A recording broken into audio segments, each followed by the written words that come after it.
In the newsroom now with Howard Dvorkin again joining us, kind of helping us get out of debt and establish better credit, something many Floridians and actually many across our country really need to be thinking wisely about right now. Absolutely. People really don't know where to turn. They have a lot of pressures coming at them. They don't know if they're going to be employed tomorrow. Their mortgages may be in default. People are hurting, and people need some good, solid advice how to get out and what direction to go in. So if you had to give them one major piece of advice on what first step they should take to get out of debt, what would that be?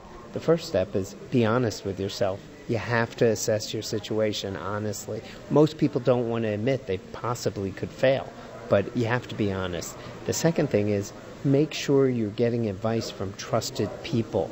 There's so many stories of so much stuff going on out there, and it's sad to see that people are following advice of folks that really they shouldn't be following. Right. So how do you find a reputable person to turn to consolidate your debt, to then help it to go away so then you can reestablish your good credit? Well, you have to make sure that the people who you're taking advice with and working with have been in business. Consolidated Credit has been in business for nearly 2 decades, helping millions and millions of people across this country.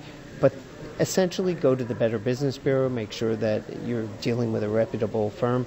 Also get a referral from a friend or maybe even an attorney or CPA that you know. All right, let's go to Nadine Gaudry, another Facebook friend of ours. She asked, and this is a great one because I have an 18-year-old son myself. My daughter is 17, just started her first job. How does she establish great credit without getting herself in any kind of credit card debt? So for these kids getting out of high school, moving on to college, or college getting their first job, what good advice might you have for them? The first thing is, instead of teaching them about credit, you need to teach them about saving. That's the first step.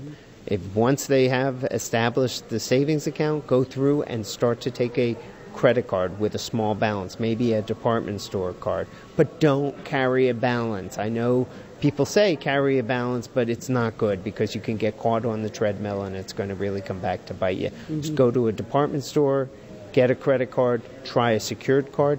More importantly, use a debit card so you get used to using it, and a debit card does not allow you to get in trouble because the money is automatically taken out of your bank so you can't spend more than you have. I give my son a Visa Bucks card so that he has the debt. It's a terrific product. That's See, a great product. I'm a good mom. All right. Well, thank you a smart mom. Thank you so much for joining us today. You have until 10 o'clock to ask your questions.